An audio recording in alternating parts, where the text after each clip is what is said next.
성부와 성자와 성령의 이름으로 아멘. 우리가 첫째 시간에 전례에 대해서, 둘째 시간에 성사에 대해서, 이제 입문성사들 중에 세례성사에 대해서 공부하겠습니다. 그리스도의 입문의 성사인 세례성사, 견진성사, 성체성사는 그리스도교 생활의 기초를 놓는다고 할 수 있습니다. 세례성사를 통해서 새로운 생명으로 태어나신 자들은 견진성사로 굳건하게 되며 성체성사로 영원한 생명의 음식을 받습니다. 그래서 세례성사는 탄생을, 견진성사는 성장과 성인으로의 입문을, 그리고 성체성사는 우리의 양육을 상징합니다. 그래서 신자들은 그리스도의 입문 성사들을 통해서 하느님의 부유한 생명을 더욱더 풍부하게 받게 되고 사랑의 완성을 향해 나아가게 됩니다. 일전에 교황님의 그 동영상을 보니까 교황님을 아련하기 위해서 모인 신자들에게 교황님이 질문을 하시더라고요. 혹시 자기가 세례받은 날을 기억하시는 분 계십니까? 하고 손들어. 여러분 어떠세요? 세례받은 날 기억하시는 분? 이거 굉장히 많네. 저는 기억 못해요. 연도하고 월만 알아. 1962년 3월에 잡아요. 그때가 저 8살 때, 국민학교 1학년 때 받았습니다.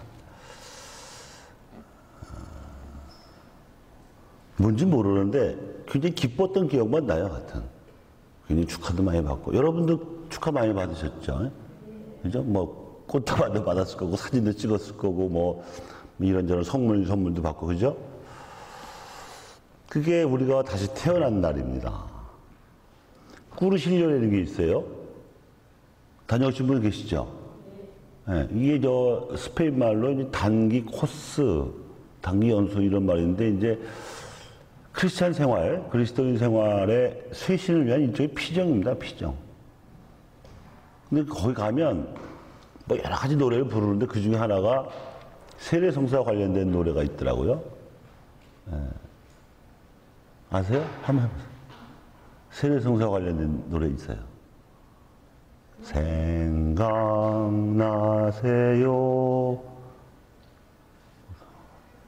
근데 하여튼 그 가사가 뭐냐면, 여러분이 세례받을 때 천상의 모든 성인들이 기도했다 이거요.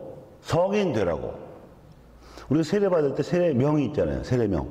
세례명이 아무 이름이나 짓지 않죠. 성인 성녀들의 이름을 가지고만 지어요. 그 얘기 뭐냐면, 그 주보성인, 자기 주보성인의 삶을 본받아서 여러분도 성인 되라는 얘기거든. 네? 성인 되라고 천상의 모든 성인 성녀가 기도했다 이거야. 야, 그 말 들으니까 제가 신부돼서 갔는데도 정말 그랬나? 되게 부담스럽네? 이러면서 조금 그랬구나. 그게 중요한 거네. 여러분도 세례명을 한번 좀 여쭤볼까요? 율리안나 씨, 또 바르톨로메오, 필리포. 어디 보세요? 자, 세례명. 루치아노. 로사리아. 모니카. 야고보. 세례자 요한. 또 다 대보세요. 가미아노. 글라라. 스테파니아. 또 요한 마리아 비안네. 요한 크리스토스토모. 네. 그 뒤에 크리스티나. 바오로. 막달레나. 베르나르도. 저쪽 뒤에 스테파노. 또 루시아. 페르페투아? 페르페투, 그렇지. 남성형이니까. 크리스티나. 요셉. 응? 볼로? 웨스틴. 볼로레스. 아, 플로레스? 볼로레스? 못 들어보네. 볼로레스. 예, 그 다음에. 플로라. 클라라. 프란치스코. 예? 모니카. 안나. 마리아. 예? 아타나시오. 테레사. 예? 플로짓다? 글로짓다. 예. 베로니카. 예? 루다지나? 루다지나? 처음 들어보는데요. 그 다음에. 라우렌시오. 베드로. 안나씨. 스테파노. 엘리사벳. 지금 들어오신 분들 자기 세례명 한번 대보세요. 안젤라. 수산나. 엘리사벳. 테레사. 그 자기 주보성이는 아시죠? 그분이 어떻게 살았는지. 그거를 알라는 이유는 그렇게 살라는 뜻이죠. 제가 이제 사도 요한이거든요. 제가 이제 생일이 음력으로 10월 4일이고 양력으로 11월 6일인데 그냥 생일 비슷한 날로 잡아준 것 같더라고요.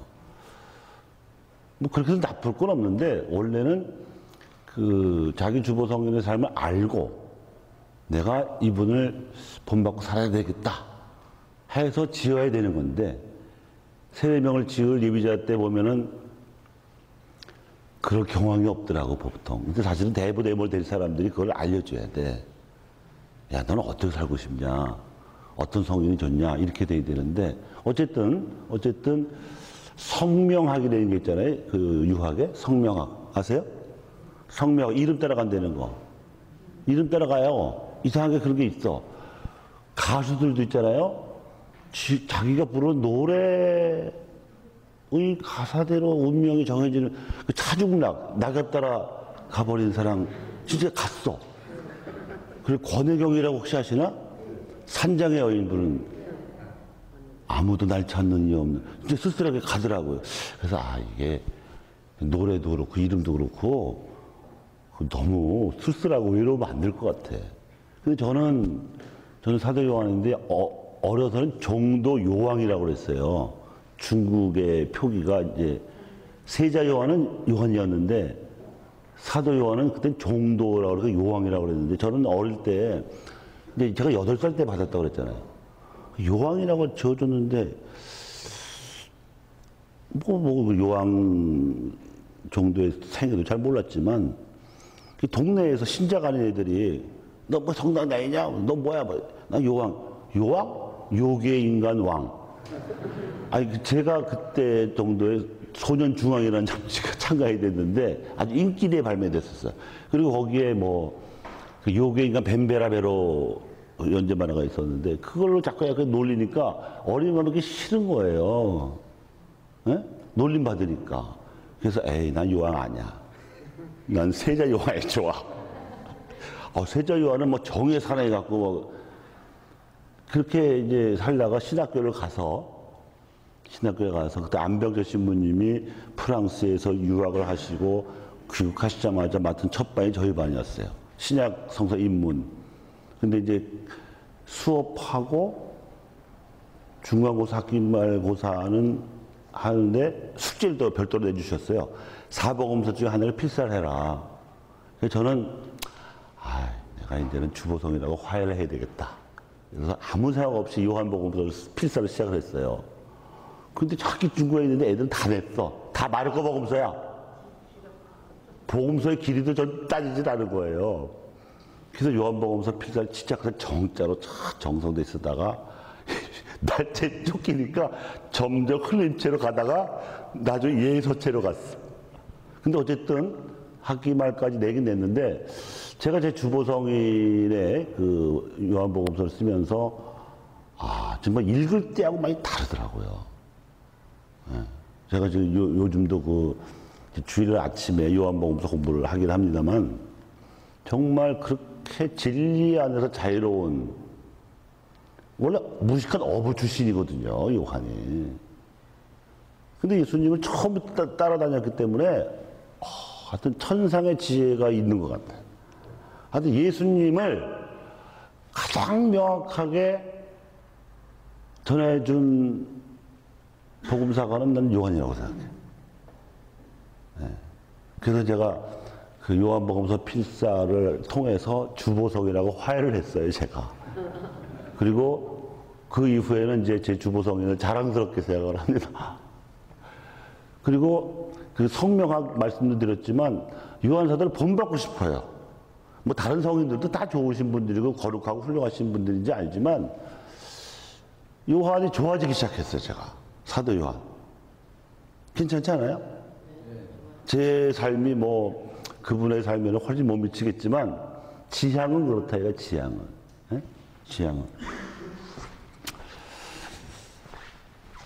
그래서 이렇게 세례가 육체적인 탄생 못지않게 우리의 영혼에 더 나아가서 인격에 굉장히 영향을 주는 것 같다고 저는 생각을 합니다.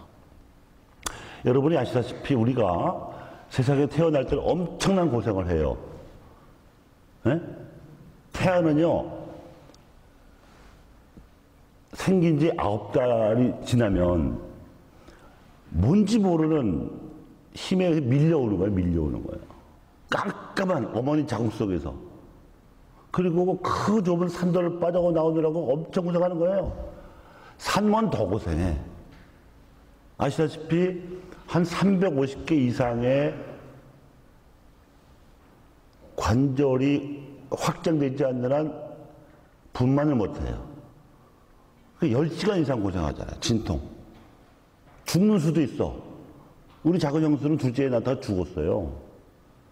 노산이라 제왕절개 수술했대는데 사실 분만하고 상관없는 건데 마취과 의사가 퇴근해버려가지고 레지던트가 하다가 죽었어요. 다행히 애는 잘 살았고 지금 안양 예고 1학년인데 끼가 있어가지고 뭐 하여튼 뭐 걔는 잘 사는데 엄마가 없으니까 이제 중국 조선족 유모 밑에서 자라다 보니까 말문 튀기 늦더라고요. 4살 될 때까지 타잔이요, 타잔. 타잔이 뭔지 아세요? 말을 못해. 아유, 우리 굉장히 걱정했어요. 근데 결국은 말은 하긴 하더라고요. 엄마하고 자꾸 대화를 해야 애들은 그 말이 생기는데. 하여튼 그런 이제 진통은 있었지만, 하여튼 애들한테 죽었어요. 그때 진짜 저도 참 별일 다 겪었죠? 아무리 형수지만 여잔데, 이 의료사고니까 그 사돈집에서 난리가 난 거예요. 우리 형수 유씨인데, 우리 이씨 집안에 씨 갔다가 이런 일이 생겼다고, 막 난리, 막 대모라도 할 태세고 막 그래가지고 제가 매일 그 사돈들을 위해서 미사를 해드렸어요. 분명 의료사고인데, 의료사고는 소송 걸어도요, 져요. 의사는 의사 편이거든. 이제 5일장까지 치르긴 했는데, 국립과학수사연구소에 있는 걸 처음 가봤어요. 부검한다고. 그때 거기 국립과학수사연구소 책임자가 서중석 그래오라고 또 천주교 신자였는데, 저한테 뭐라 했냐면은, 우리는 대한민국의 마지막 양심의 보루입니다. 믿으십시오. 이런. 믿을 수밖에. 그리고 한 3시간 동안 부검을 하는데, 그 피비린내 나는 그 부검실에서 묵주 들고 3시간 동안 왔다 갔다 했어요. 근데 뭐랬는지 아세요? 결론이? 시체 속에 가위나 칼이 있지 않는 한 의료사고로 볼 수가 없다고 거짓말 하더라고. 근데 나는 그때 모르니까 그런가 보다 했지. 근데 그 우리 형수가 죽은 데가 당국대병원이에요. 천안. 천안에 있는 당국대병원 의사들이 전부 서울 사람이야. 5시만 되면 퇴근하기 바쁜 거예요. 마취를 했으면은 마취과에서 남아있어야 되는데 최근에 레지던트가 뭘 알아. 그리고 마취에서 깨어나지 못해서 죽었는데 혈전이 뭐 폐를 막았다나 그런 의학적으로 설명을 하는데 제가 어떻게 알아요. 아 그러십니까? 알았습니다. 그러고 왔지. 그 확률이 10,000분의 1이에요. 10,000분의 2. 뭐 요즘 세상에 무슨 누가 애 낳다가 나 그랬는데 진짜 그런 일이 저희 안에 있었어요. 어쨌든 그거는 뭐 저희들 집안 얘기고. 근데 어쨌든 어머니는 자식을 낳을 때 목숨을 겁니다. 만약에 위험해져서 의사가 묻는다. 지금 분만이 위험합니다. 산모의 생명과 아기의 생명 중 하나를 택하셔야 합니다. 그러면 산모들은 100이면 100 아이를 살려주세요 그래. 그게 어머니야. 그죠? 그렇게 정말 엄청난 모험을 무릅쓰고 우리가 세상에 태어나는 건데 세례는요. 그보다 더하면 되지 못하지가 않아. 육신의 탄생, 육신의 출생도 그렇게 험하고 위험한 과정을 겪고 이루어지는 거지만 한 사람이 세례를 받는데 스스로운 사람이 별로 없어요. 다 영향을 받거나 누구의 인도에서 오거든요. 그러면서도 버티는 사람도 많아. 죽을 때까지 버티는 사람도 많아요. 우리나라 인구가 5천만이라고 쳐. 세례받는 사람이 얼마나 될 것 같아? 가톨릭 신자 인구 얼마예요? 500만. 그러면 10분의 9는 가톨릭 세례를 거부하는 거야. 가톨릭 기호가 있는 줄 알 건데. 그죠? 심지어는 세례 받고도 또 안 나와. 우리 본당 교족상 신자가 7천이요, 7천. 주임이사 몇 명 나오는 것 같아요? 2,000명. 세례를 받고도. 그래서 육신의 탄생 못지않게 더 어렵다니까요. 지금 세례 받고 정상적으로 견지성사 받고 뭐 주임이사 나오는 그건 여러분들은 대단히 우수한, 대단히 행운인 경우라고 생각하셔야 돼요. 확률을 보면 그래요. 네? 그렇죠?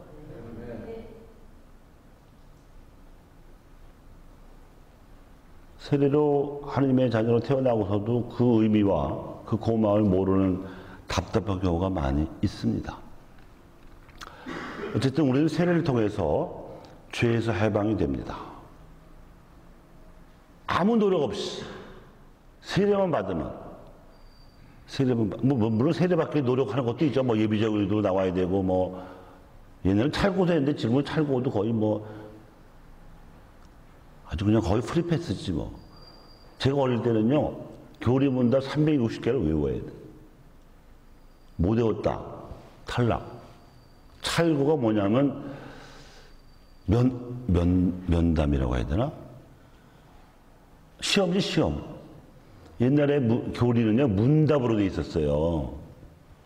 근데 이걸 다 외워. 300개가 넘고, 요약된 것도 160개가 넘었어. 그걸 다 외웠어요. 지금은요, 이건 너무 쉬운 거야. 근데도 안 와.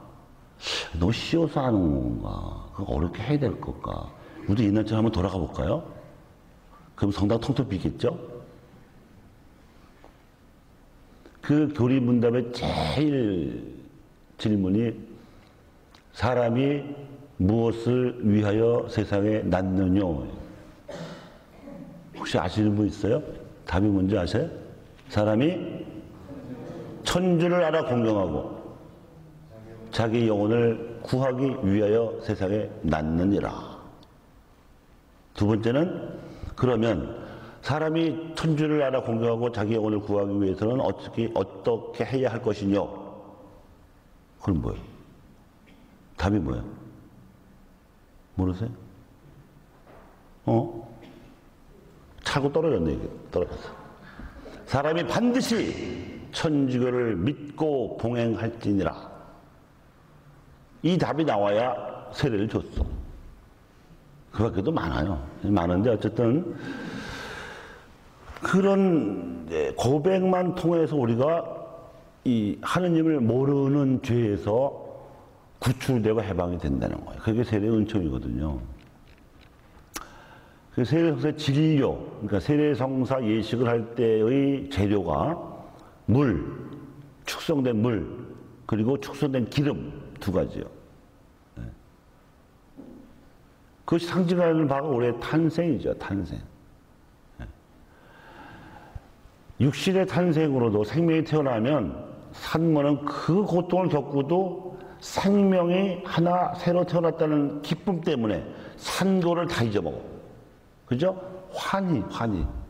애는 우는데, 애는 울 수밖에 없는 게, 아니, 자궁 안에서는 모든 게 자동 시스템 아닙니까? 숨 쉴 필요도 없어. 먹을 필요도 없어. 에? 배꼽을 통해서 탯줄로 다 들어왔잖아. 근데 이제는 지가 숨 쉬어야 되지, 지가 눈 떠서 봐야 되지, 경악이죠, 애한테는. 울 수밖에, 울어야 또 기도가 열리는 거야.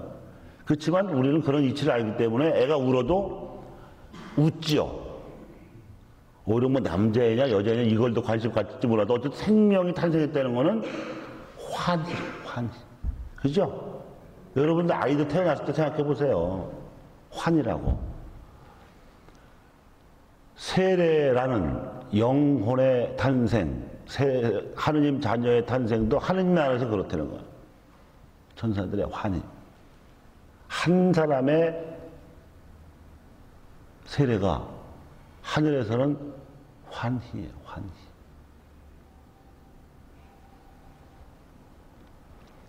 이 성서는 어떻게 불리느냐? 세례를 준다는 말은 이제 히라고는 밥티제인이라는 말인데 그 뜻이요. 물에 담근다, 잠기게 한다 이 말이에요.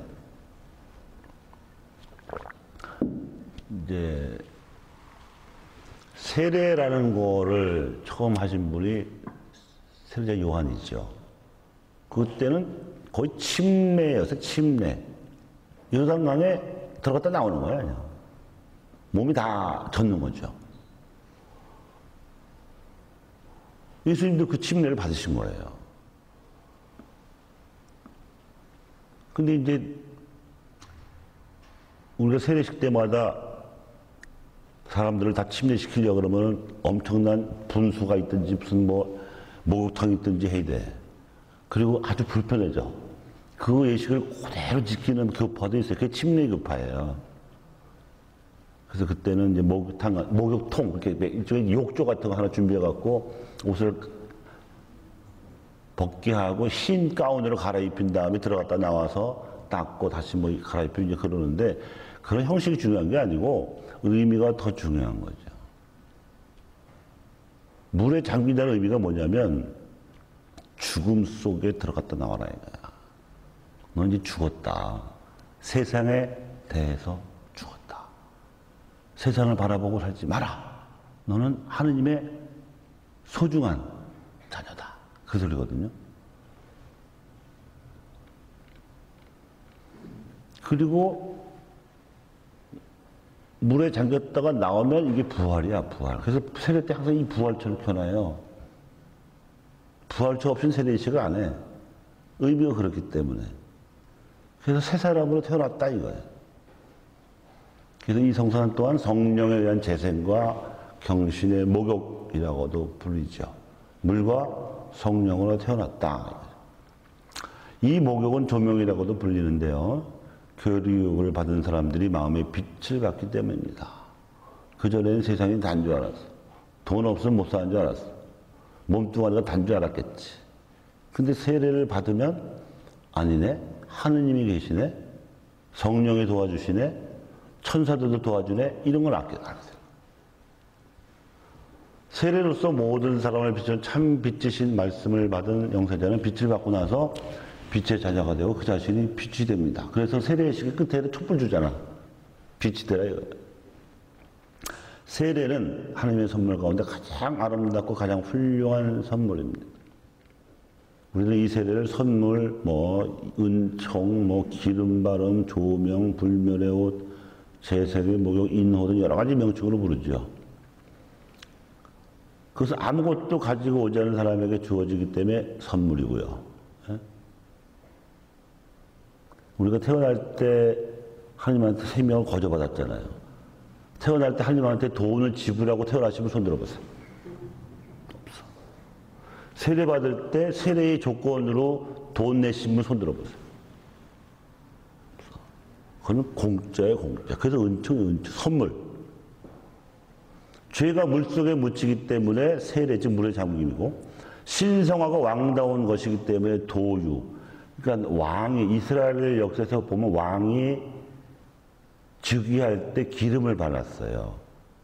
그런 것처럼 세례 받을 때도 기름을 발라요. 2번 바릅니다. 2번. 첫째는 구마 기도 후에 받아요. 구마 기도가 뭡니까? 마귀를 쫓아내는 거야. 이제 이 사람 세례 받았으니까 하느님의 사람이니까 마귀 너 이 사람한테 들어오지 마 이런 거거든. 그 상징이 이 목덜미하고 뒷덜미. 이게 우리 급소거든요. 그리고 두 번째 바르는 거는 크리스마스 성전을 바르는데 이제 이 사람은 성령의 이끄심을 받는 사람이라는 뜻으로 이마하고 양손 바닥에 발라요. 기억나시죠? 네. 그게 인호야. 이건 지워지지 않아. 기름은 뭐 이제 또 일상생활 해야 되니까 수건이나 뭐 휴지를 닦지만 그건 영적인 사인이 그 영혼에 새겨지는 거예요. 지옥 가도 그 인호는 없어지질 않아. 그래서 지옥을 가면 제가 어릴 때 들은 얘기예요. 인호 받은 신자가 지옥 가면 더 고통을 준대 마귀가. 너 잘 됐다. 너 잘 만났다. 이런 식으로. 우리는 어릴 때 또 그런 얘기 듣고 또 겁내가지고 아우. 근데 그게 사실인지 아닌지 그건 몰랐어요. 상징적인 얘기인데 어쨌든 하느님의 사람이 됐다는 그 표시는 절대 없어지지 않기 때문에 2번 주지 않아요. 세례는. 한 번 받아서 그만. 그리고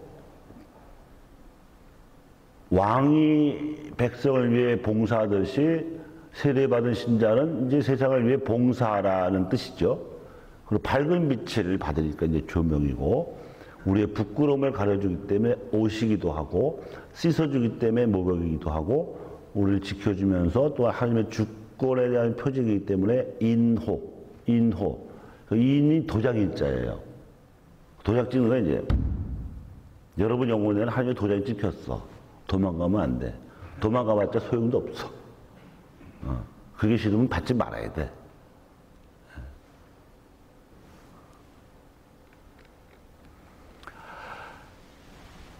이미 세례의 예표는 구약의 역사에서 여러 가지로 나타났습니다. 교회는 부활 성야의 전례 중에서 세례를 수를 축복하면서 세례의 신비를 예시했던 구원 역사의 위대한 사건들을 자그마하게 기념합니다. 세례수 축복 기도가 이렇거든요. 하느님 성사의 표정을 통하여 보이지 않는 힘으로 구원의 신비를 이루시니 주님께서는 여러 가지 모양으로 물이 세례의 성사의 표징이 되게 하셨나이다. 여러 가지가 있는데 첫 번째 예표는 창조 때의 물입니다. 물은 태초부터 생명과 풍요의 원천이죠. 밤하늘에 빛나는 그 많은 별들 중에 물이 있는 별은 지구밖에 없어요. 물이 없으면 생명체가 살 수가 없습니다. 지구만 축복받은 별이에요. 성경은 하나님의 영이 물 위에 휘돌고 있었다고 기록을 하고 있고 이렇게 기도하죠. 태초에 성령께서 물 위에 머무시어 거룩하게 하는 힘을 주셨나이다. 두 번째 예표는 인류의 죄를 심판하기 위한 대홍수에서 의인을 구해주신 노아의 방주를 들 수가 있습니다. 최근에 노아라는 영화가 개봉이 됐었어요. 혹시 보신 분 계시나요? 네, 저는 2번을 봤어요. 2번 봤는데 정말 잘 만들었다고.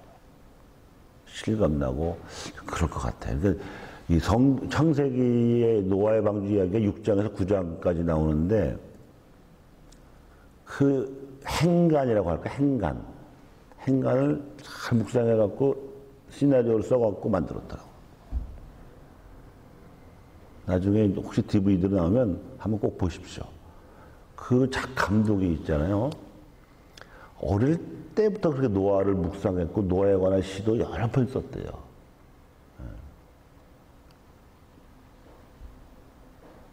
어쨌든 방주 덕분에 몇몇 사람, 곧 8명만 방주에 들어가 물로 구원을 받았습니다. 8명이 누구냐면 노아의 부인, 노아의 아들, 딸하고 그 손주, 손녀들 딱 8명. 이를 두고 이렇게 기도하죠. 홍수를 통하여 죄를 씻고 새로운 삶을 시작하는 세대를 미리 보여주셨나이다.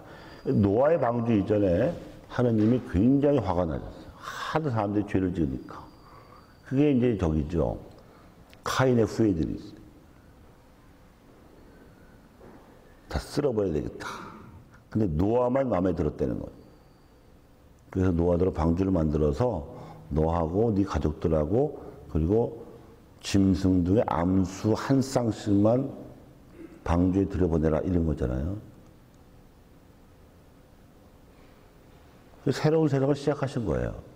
그리고 후회하실 때 하나님 후회하신 대목이 저는 제 기억에 거기밖에 없어요. 이제는 다시는 벌하지 않으리라. 이러고 그 표징으로 무지개를 보여주셨다. 레인보우, 7색깔 무지개. 그게 하느님이 새롭게 시작하는 인류에 대한 약속이었어요. 성경의 표현이 그래요. 저 봉사자들 어디 계시지? 혹시 칠판 갖다 줄 수 있어요? 칠판. 면담실에 있어요. 면담실이나 뭐 교리실에 있을 거예요. 세 번째 예표는 이스라엘 백성이 홍해를 건너 이집트의 종살로서 해방된 사건인데 이게 제일 큰 예표죠. 이를 두고 이렇게 기도하죠. 아브라함의 후손들이 홍해를 건너 파라오의 종살이에서 벗어나게 하셔서 세례받은 새 백성의 예표로 삼으셨나이다.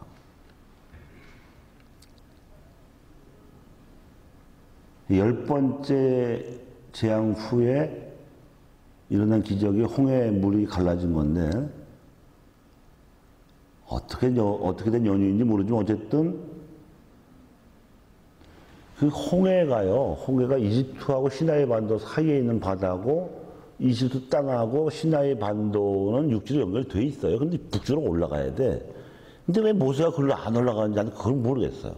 어쨌든 쫓겼겠지. 쫓기니까 홍해 쪽으로 몰린 건데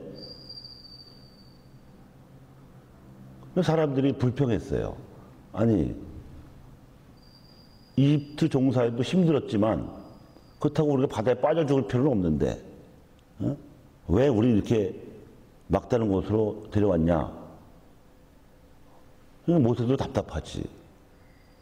그 당시 이집트 군대는 세계 최강의 군대거든. 지금 미군보다 더한 거야. 그 당시로는. 울부짖었잖아요, 모세가. 하느님, 어쩌자고 저를 부르셔갖고 이 공격을 치르게 하십니까? 그때 하느님이 대답하시기를, 야, 기도만 하지 말고 손을 들어! 손을 들어야 내가 기적을 일으키지. 손을 들고 지팡이를 쳐드니까 물이 가라졌다고 나와 있어.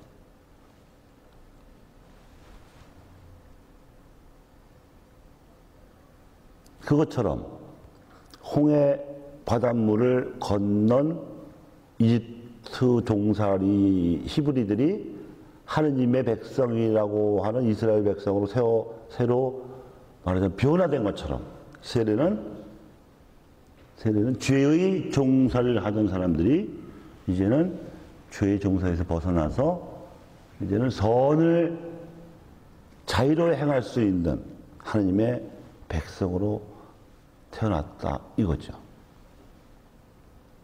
네 번째 예표는 이집트를 탈출한 이스라엘 백성이 40년 동안 시나이 광야에서 단련을 받고 요르단 강을 건너서 약속의 땅으로 들어간 일이에요. 여러분이 혹시 뭐 이집트나 이스라엘 성지순례 가보신 분이 계신지 모르겠지만 그거요 40년 동안 건너갈 땅이 아니에요. 걸어가도 사흘이면 가. 버스는 반나절이면 가고. 뭐 옛날에 버스는 없었겠지만 어떻게 40년 동안 거기를 헤맸을까? 길이 문제가 아니라 노예근성이 있는 거예요. 노예근성. 노예근성이 뭔지 아십니까? 자유를 맡겨. 자유만 맡기면, 자존심만 버리면 먹여주고 재워주니까. 노예근성. 이것이 씻어지는데 한 세대가 필요했어. 그래서 이 광야 생활 동안 새로 태어나서 새로 교육받은 새로운 세대를 가지고 시작하셨다는 거죠. 그 출애굽기 읽어보면, 이게 탈출기 읽어보면, 변덕이 죽을 듯 해요. 물 없으면 물 없다고 불평하지, 먹을 게 없으면 먹을 거 없다고 불평하지, 쥐들이 어떻게 먹을 걸 따오든지 농사 짓든지 하면 될 것 같은데, 사사건과 모세한테, 모세는 해방시켜준 사람이지, 자기도 에집트 왕자 출신이지만, 그거 다 버리고, 동족을 위해서 그렇게 희생한 건데, 그거 잊어버리고 사사건과 대더라. 이게 노예근성. 그거를 버리는데 한 세대가 필요했어요. 그리고 나서 이제 여러분이 그 중동 지방의 지도를 머리에 그리시면 이집트의 홍해 바다 건너서 시나이 광야. 시나이 광야 아래쪽으로 가면 그게 요르단이에요. 요르단. 여러분이 이제 인디아나 존스 4 혹시 영화 보신 분 있어요? 인디아나 존스 4편. 영화 안 봐? 아니, 거기 보면 페트라라는 곳이 나와요. 그게 요르단의 하나의 그 유적지인데, 거기서 촬영을 했대요. 근데 그걸 거쳐서 느보산이라고 해요, 느보산. 그게 예루살렘을 비롯한 이스라엘 땅이 훤히 보이는 곳이야. 모세가 거기서 죽어요. 120살 나이로. 그리고 거기서 이제 다시 요르단 강물을 건너서 그야말로 젖과 꿀이 흐르는 가나안 땅으로 들어가는데, 그 하느님의 나라로 들어가기 위한 물로서 예표가 요르단강. 이걸 왜 갖고 오라고 그러냐면요. 아까 노아의 방주.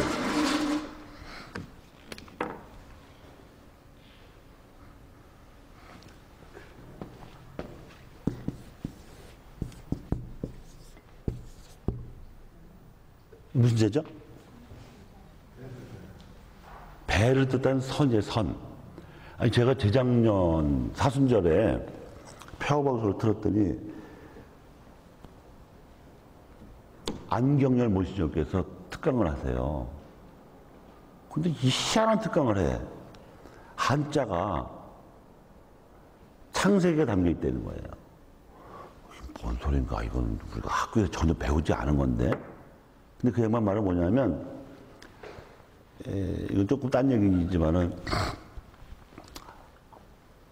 이집트를 탈출한 이스라엘 백성이 12지파의 체제입니다. 야곱의 12아들이거든요. 근데 그 중에 단이라고 하는 지파가 있어요, 단. 근데 어느 때부턴가 창세기 이후 기록에서 사라져요. 그 단 지파가 바벨탑 사건까지 겪고 나서 동쪽으로 이주해갖고 이 동아시아에 자리 잡았대요. 그게 단군이래. 야, 아무리 발음이 비슷하다고 이건 좀 억지 아닌가? 실증적인 자료가 없지, 물론. 옛날 거니까.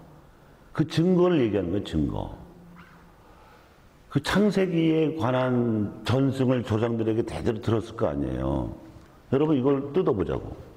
뜯어보면은,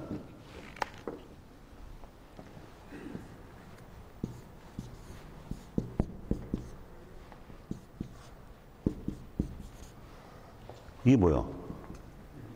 입구자야. 이건 사람을 표시하는 거야. 이게 뭐야? 8팔자야. 8명. 노아의 가족 8명이 배를 타고 건넜다는 뜻으로 지은 표의 문자라는 거지. 그래서 일리가 있을 것 같기도 하고 좀 상상력의 산물인 것 같아서 제가 뒤져봤어요. 인터넷을. 그랬더니 중국 땅에 선교하던 초기 미국 선교사들이 지은 책들이 되게 많더라고. 이 미국 사람들 한자를 모르잖아요. 그럼 한자를 알고 싶을 거 아니야.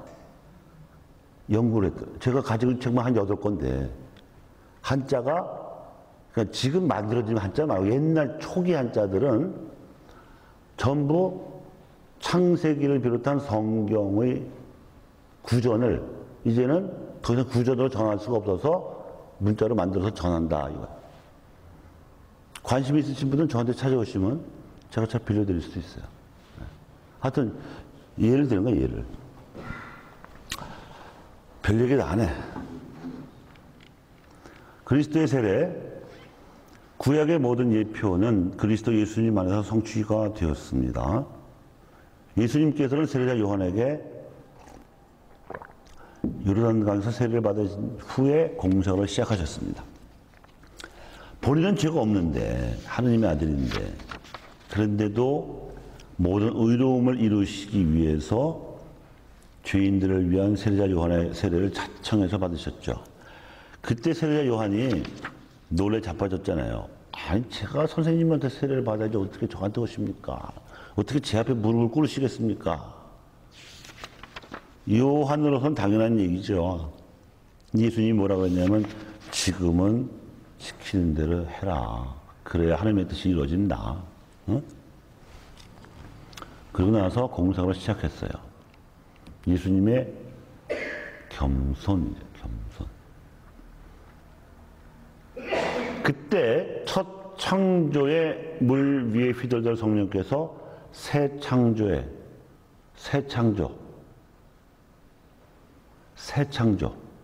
아시겠어요? 천지와 생명이 창조되던 옛 창조 말고 새 창조. 하느님의 백성, 천당문이 열리는 새 창조의 전조로 성령이 예수님 위에 내려오시고 그때 이제 성경에 의하면 이는 내 사랑하는 아들이니 너희는 그의 말을 들어라 하는 소리가 들려요. 아무도 못 들어요. 예수님만 들은 거예요. 그러니까 성부 하느님과 성자 예수님이 성령을 통해서 간접 교감을 하시다가 직접 교감을 시작하신 거예요. 이는 공생활 내내 지속이 된 예수님의 비유심이에요. 비유심. 비유심.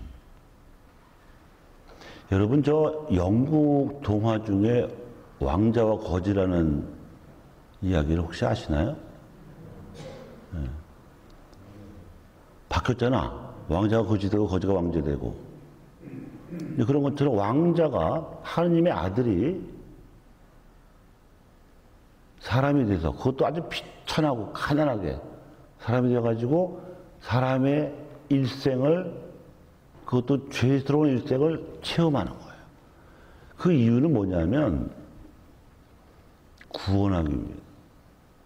그게 하나님의 뜻이었거든요. 사실은 모두가 다 왕자니라. 니들 거지 아니니라. 알아라 제발 이거거든요.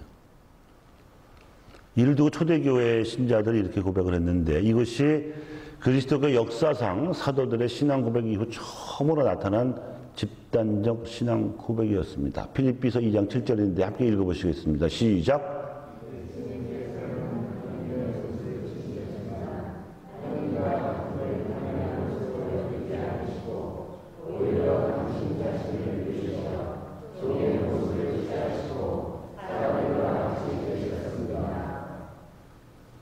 이 고백이 나타나는데 거의 한 세대가 흘렀습니다. 필립비서가 사도 바오로가 2차 선교 여행을 할 때 필리피 공동체를 세웠고 그게 거의 서기 60년에서 70년 정도 되거든요. 예수님이 서기 한 36년 정에 돌아가셨다고 보면은 한 30년, 한 세대 차이가 나는 거예요. 그 사람들은 예수님이 훌륭한 분인 줄은 다 알았어요. 왜냐면 기적을 일으키니까. 그리고 뭐 죄를 안 지셨으니까. 누구 하나도 해코지 하신 적이 없지. 근데 그분이 억울하게 돌아가셨단 말이에요. 그러니까 잘 안 됐다. 이 마음까지는 쉽게 드는 거야. 그리고 예수님 따라서 집 버리고 직업 버리고 따라다녔던 사람들은 3년 동안 월급 한 번 못 받고 퇴직금도 없이 그냥 갑자기 고아가 된 느낌이니까 충격을 받았겠죠. 그게 시작이야. 근데 이제 성령이 이제 지금 우리가 이제 6월 8일 성령강의 대축을 맞이하지만 성령이 그때부터 활발하게 작용을 하셔서 사람들을 일깨운 것. 그게 아니다. 너희들 생각해봐라. 예수님이 하셨던 말씀 다 한번 생각해봐. 무슨 얘기 하셨어? 뭐 가르치셨어? 이 기억을 일깨워 주신 거예요. 기억. 그분은 훌륭하신 분 정도가 아니고 이제껏 구약의 역사에서 여러 차례 등장했던 여러 예언자 중에 한 사람이 아니고 하느님의 아들이시기도 하지만 하느님이셨다. 우리가 그걸 몰랐네. 제자들마저도 그걸 성령이 일깨워주신 거예요. 그래서 이 고백이 나오는 거예요. 근데 이게 예수님에 관한 고백이기만 하면 그건 반쪽알이네. 반쪽알이. 그러니까 형이상학이라는 게 있어요. 철학의 분야에. 형이상학. 그러니까 추상적인 진리를 얘기하는 거예요. 형이상학의 용어로는 예수님에 관한 얘기로만 하면 대자적 고백이라고 그래요. 그러니까 남의 거로 치는 거죠. 이게 진짜가 되려면 즉자적 고백이 돼야 돼. 다시 말하면 우리의 세례도 예수님의 세례처럼 예수님의 부활처럼 내가 나를 비워야 되는구나.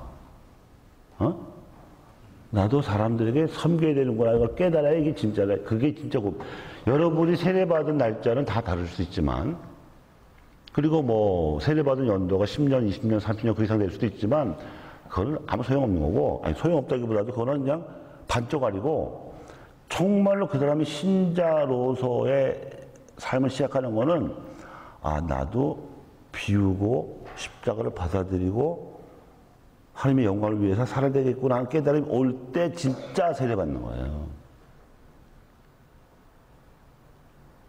너무 어려운 얘기를 하죠, 제가. 네. 참, 저 신부도 참 대책 없다. 이런 생각 드세요? 근데 사실인데, 어떡해. 사실인데. 그런 신자가 있어야 세상이 밝아지고 구원되는 거예요. 반쪽알이 고백만 있어도 구원될 수 있어. 천당은 갈 수 있어요. 하느님은 자비로우시기 때문에. 그런데 그거 갖고는 세상에 매냥, 아시잖아요? 맨날 외신, 사회는 봐봐. 아이고. 언제까지 저러는지 몰라. 세상의 죄악이 힘없는 자들을 괴롭히고 희생양으로 삼는 그게 안 끝나.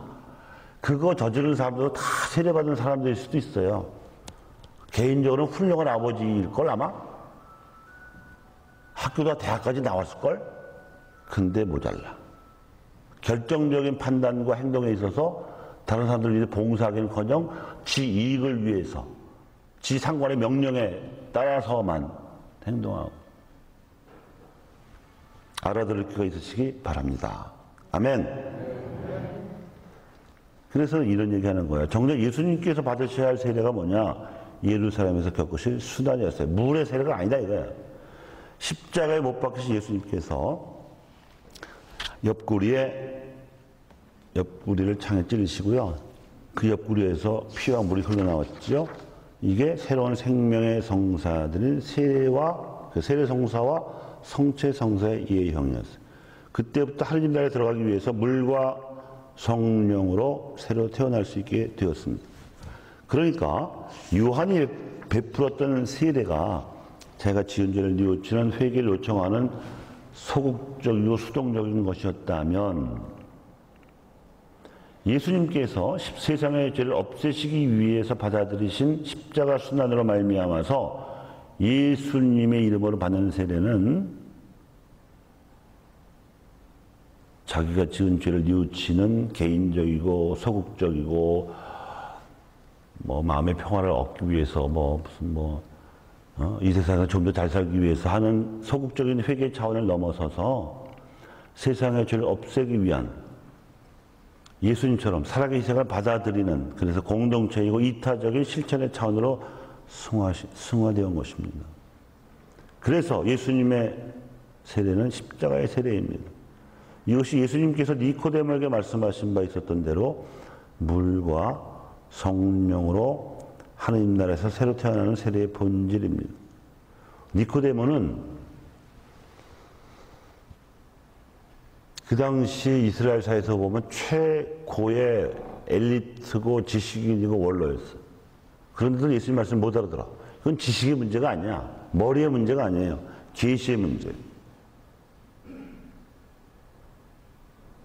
여러분도 계시를 받으면, 여러분도 성령의 계시를 받으면 지금 제가 드리는 말씀을 깨달을 것이고, 아니면 말고. 어떻게 하실래요? 에? 웃지 말고. 아멘.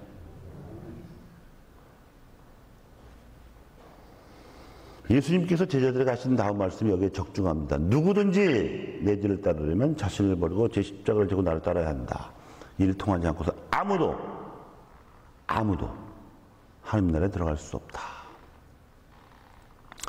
우리 신앙 선조들이요, 이걸 깨닫고, 여러분이 세남도 성당 가시면 즉시 확인할 수 있는 건데, 제가 그 순교 성인의 이름은 내 기억을 못하겠어. 다시 한번 가면 내가 꼭 기억할 건데, 천당이 있다는 걸 알고 천당이 좋다는 거를 깨달은 다음에는 치명을 겁내질 않았어. 천당을 거저 갈 수야 있나? 내 목숨이 천당 가는 차표라고 그랬나? 천당 가는 옛날 말로 차표를 뭐라 그래요? 이 교통비. 내 목숨이 천당 가는 값이네. 뭐 하여튼 그런 뜻으로 유언을 남기고 돌아가신 성인이 있어요. 가치의 우선순위가 확립이 되면 이 세상은 뭐 소중하지만, 없을때는 게 아니라 소중하지만 여기는 천당을 위한 여기는 시험장이지 이게 다가 아니라는 거야. 근데 천당을 모르는 사람이 이게 다야. 다니까 중요한 게 뭐야? 돈, 몸뚱아리, 자기 권력, 명예 이런 거. 신자는, 특히 가톨릭 신자는 다른 사람들은 정말 아주 현명하고 평생 성실하게 진리를 깨닫자고 노력하는 사람들이 깨닫는 바를 미리 세례 때 깨닫는 거야. 그것도 공짜로. 근데 그거를 잘 모르는 게 문제야. 그래서 이런 견진교리를 하는 거죠. 천주 신자들에게 요구되는 덕목은 다 지도자의 덕목입니다. 믿음, 희망, 사랑 이런 것도 그렇고, 십계명도 그렇고. 나는 요새 신문하고 텔레비를 안 봐요. 화딱지 나서. 너무 실망스러워서. 아니 어떻게 청문회를 하면 국무위원들은 청문회를 하게 돼 있잖아요. 아니 어떻게 깨끗한 놈이 하나도 없냐? 병역 기피 기본이고, 탈세, 또 뭐지? 위장전입, 부동산 투기, 아주 4대 기본 과목이더만. 지도자, 뭐 장관이 꼭 지도자는 아니죠. 그래도 장관증도, 한나라 장관증 되면은 기본은 돼야 기본이 아니라 정말 훌륭한 사람이 어야 되는 거 아닌가? 근데 어떻게 하나같이 이명박 정부 때도 그렇고, 박근혜 정부 때도 그렇고, 제대로 된 놈이 하나도 없어. 아, 그 바닥이 그렇구나. 그 바닥이 그렇. 여러분은 4대 기본 과목 다 통과할 수 있어요? 병역 기피. 군대 다 갔다 오셨어요? 남자들? 네. 손 들어봐. 장교로나 사병으로 갔다 오신 분. 우리 기본이야, 이거. 그 다음에 탈세. 위장전입. 우리 같은 사람들은 그런 거 해당 사항이 없어. 근데 왜 나라의 중요한 직책을 맡은 사람들 그런 걸 통과 못 하느냐고. 거꾸로 돼서, 세상이 거꾸로 됐어. 그 사람들은 말은 장로고 무슨 지랄하고, 그건 다 껍데기고, 실제 내용, 삶의 내용은 기본이 안 돼 있는 거예요. 기본이 안 돼 있는 거예요. 어떻게 그럴 수가 있냐고. 응? 그래서 안 봐. 예수님은 부활하신 후에 사도들에게 다음과 같은 사명을 주셨습니다. 자, 읽어보겠습니다. 시작.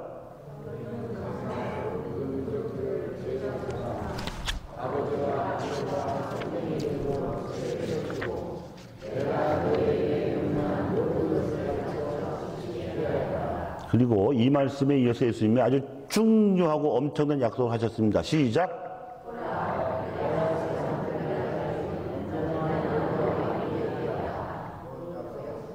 이 보통 말이 아니거든요. 첫째, 세상 끝날까지 언제나 너희와 이 약속이 지켜지는 순간에 두 가지 종류가 있어요. 첫째는 성사 때, 세례 성사를 포함해서 무슨 견진 성사, 성체 성사, 모든 성사. 두 번째는 우리가 신앙의 이름으로, 하느님의 이름으로 선을 할 때. 아십니까? 승천하셔서 성모로 편안하신 예수님께서는 신자들의 믿음 안에 살아계시고 신자들의 믿음을 통해서 세상을 다스리십니다. 특히 성사 안에 현존하십니다. 구체적으로는 세례받은 신자들이 성사를 통해서 영원한 성체의 힘으로 신자들이 세상에서 짊어져야 할 사랑의 십자가를 짊어질 힘을 주시는 것입니다. 오순절 바로 그날부터 교회는 세례를 거행해 왔습니다. 그날 베드로 사도는 자신의 설교에 감동받은 군중에게 이렇게 선포했습니다. 회개하십시오. 그리고 저마다 예수 그리스도의 이름으로 세례를 받아서 여러분의 죄를 용서받으십시오. 그러면 성령을 선물로 받을 것입니다. 바울 사도는 필리피의 간수, 그때 이제 억울하게 갇혔는데 지진이 나와가지고 감옥에다 무너졌나 봐요. 그래갖고 간수가 그냥 죄수들이 도망갔으면 자기가 책임 추궁고 다 할 거 아니에요. 벌벌 떠는데 그때 이렇게 권고해서 주 예수님을 믿으시오. 그러면 그대와 그대의 집안이 구원을 받을 것입니다. 그래서 그 자리에서 그가 온 가족이 세례를 받았다 이렇게 돼 있어요. 교리도 안 가르친 거야. 그래서 우리도 예비자 교리 조건을 까다롭게 안 하려고 그래요. 오면 다 줄 거야.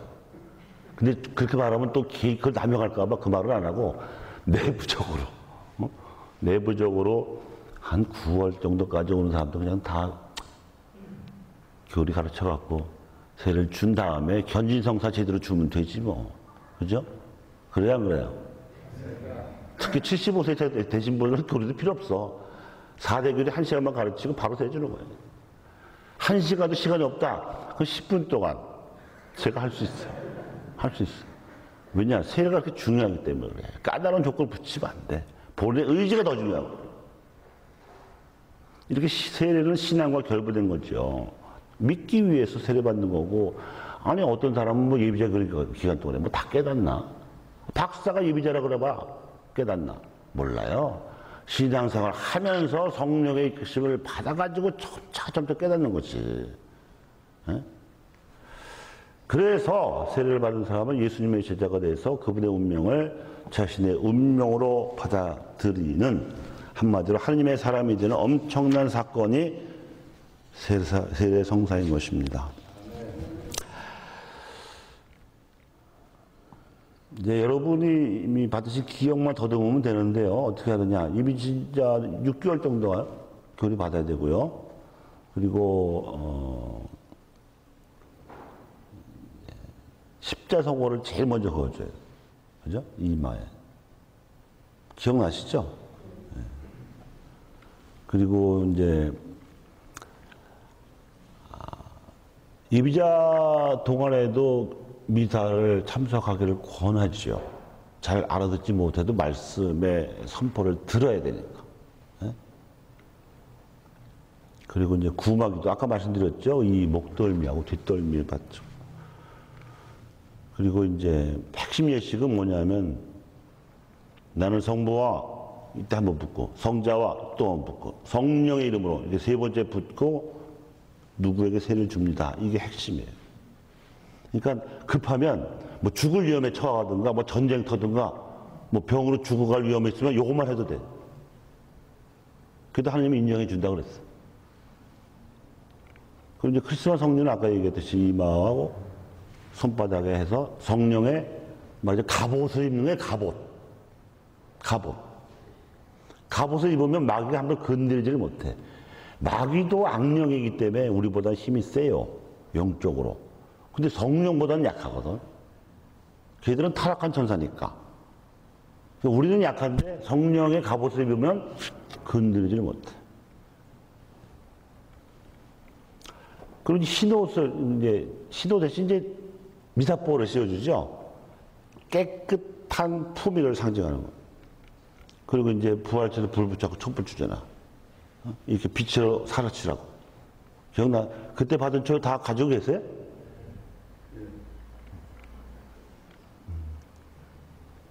그리고 이제 천영성체로 끝나는 거죠. 누가 세례받냐?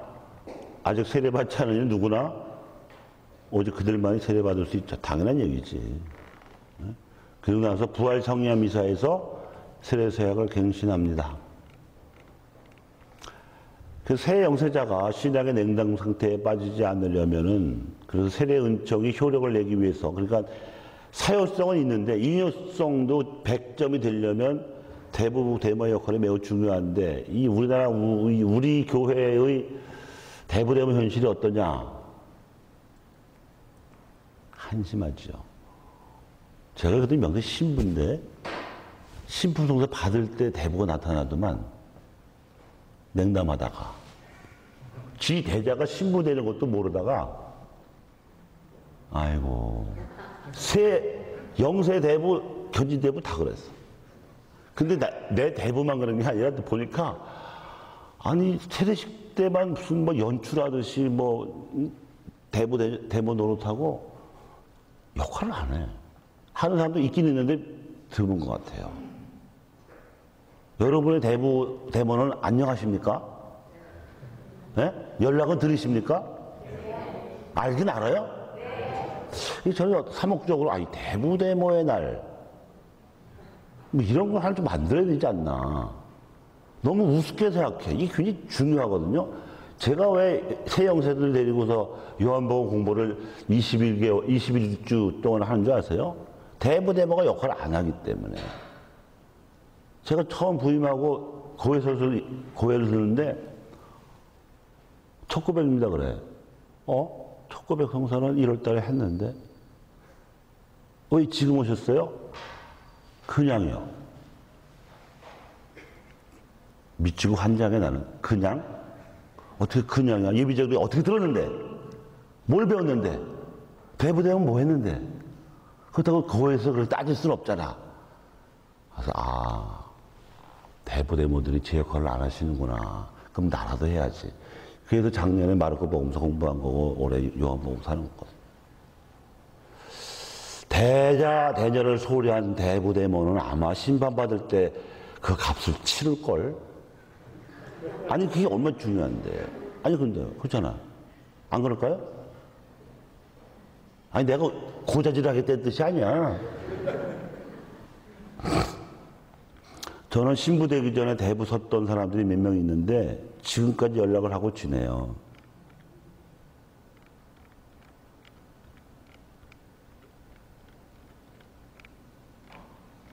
이건 뭐 다 아는 얘기니까 이건 생략하겠습니다. 어쨌든 세례를 통해서 모든 죄를 원죄와 본죄 다 용서받죠.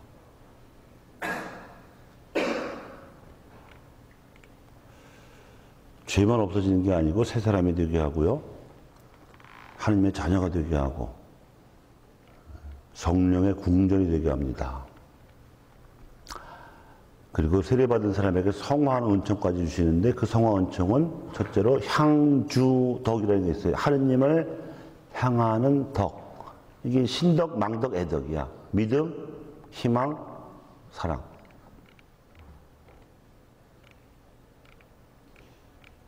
이건 뭐 지난주일 복음이었으니까 생략하고요. 예.